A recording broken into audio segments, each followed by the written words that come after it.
Ça va aller. Alors, ils reviennent, ils disent non, monsieur le président, c'est le parquet. Monsieur le président,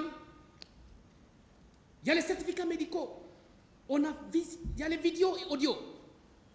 Mais c'est devant tout le monde ici. Vous avez accepté de projeter les films ici. On a regardé. Voici les postes téléviseurs.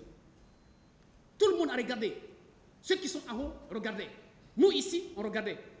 Le dehors, tout le monde en direct. La seule image qui est sortie ici, j'ai vu le colonel Ablaye Chérif Diaby, comme tout le monde, il était arrêté, il a serré la main à quelqu'un. Il a serré la main à quelqu'un. On a entendu, on a écouté les audios. Les audios. Personne n'a indexé ce monsieur. Personne.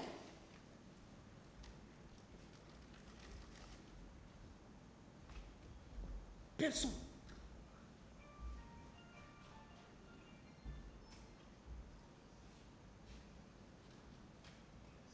Et donc,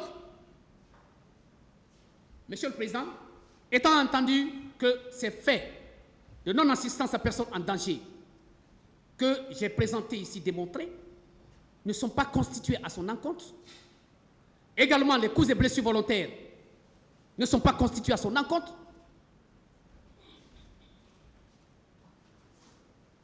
sans oublier effectivement qu'il y a véritablement la prescription de l'action publique au sens du 4e alinéa de l'article 3 du Code de procédure pénale, en ce sens que l'ordonnance de renvoi constitue le dernier acte d'instruction qui a été posé avant la tenue de cette audience le 28 septembre 2022. Vous allez tirer les conséquences de droit. Les conséquences de droit qui s'imposent. S'il n'y a pas d'infraction, il n'y a pas de sanction. Bien.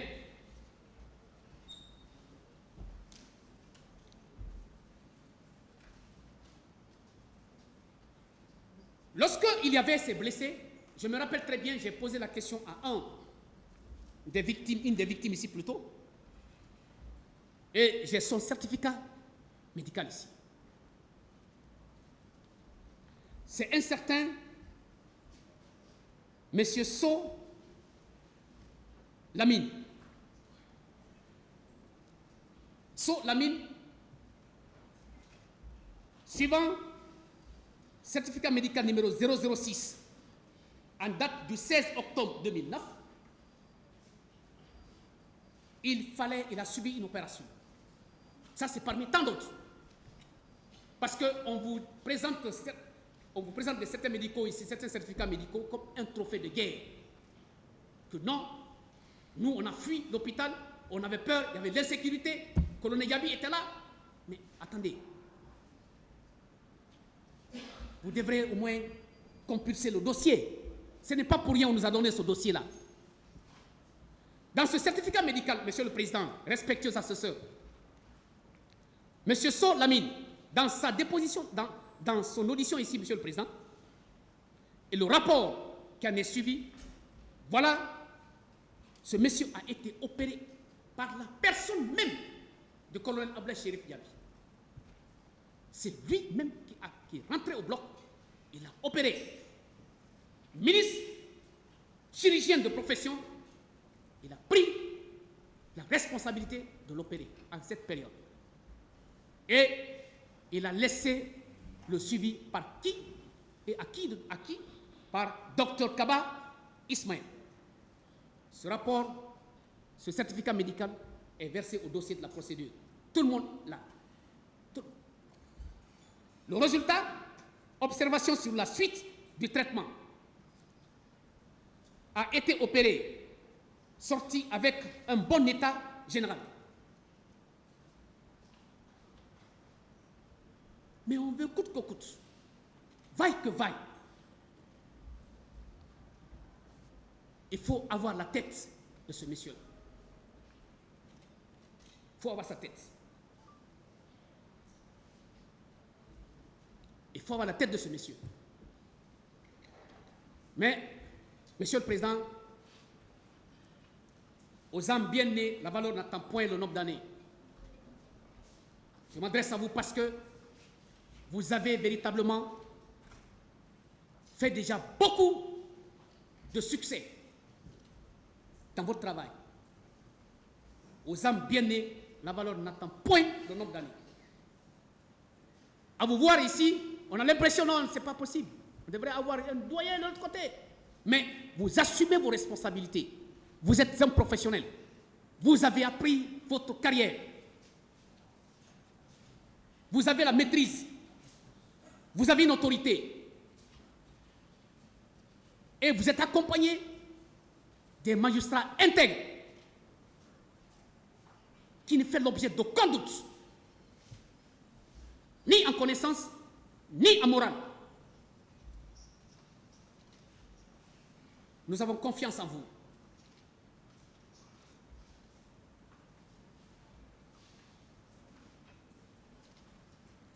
Alors,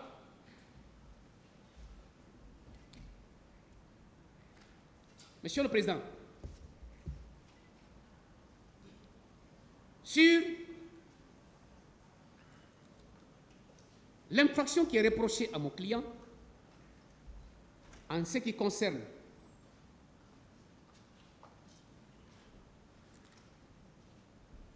voilà. Je suis à la page 41, le point 6 de l'ordonnance de renvoi du 29 décembre 2017. À cette partie, il est reproché à mon client une batterie d'infractions. Complicité de fourniture, complicité, n'est-ce pas, d'enlèvement, complicité de torture, complicité de séquestration des manifestants. Tout ça, on met sur sa tête. Et le complice, au sens de l'article 19 du Code pénal, c'est la participation par un individu en pleine connaissance de cause. En pleine connaissance de cause à la commission d'un crime ou un délit dont il y a un autre auteur. En pleine connaissance de cause, la participation d'un individu à la commission d'une infraction dont un auteur principal est là. Mon client, colonel Chérif, il est complice de ces infractions. Mais par quel moyen il faut prouver? Il est complice de quelle infraction? De torture? Qui a cité ici mon client? Monsieur le Président, Messieurs les assesseurs, je sais que vous notez, je sais que vous suivez tout le monde. Je sais que votre greffe note. Mais est-ce qu'il y a eu une seule personne qui est venue ici, soit un témoin, soit une partie civile, qui a déposé ou qui a donné ici comme quoi colonel Abla Chérif Gabi a participé aux actes de torture des manifestants, aux actes d'enlèvement des manifestants? Qui? Là-dessus, on ne discute pas.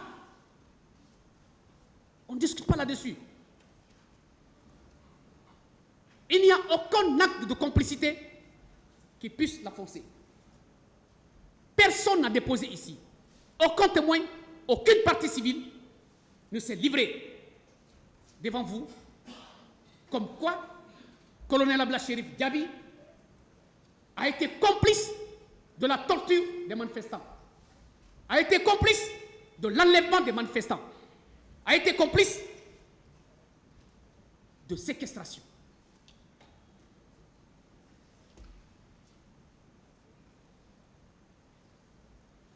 Personne. Personne. Monsieur le Président, nous ne prenons pas la défense parce que simplement il faut la faire ainsi. Mais nous prenons la défense avec une conviction, avec véritablement des preuves contraires de celles présentées de manière un peu bancale par le ministère public.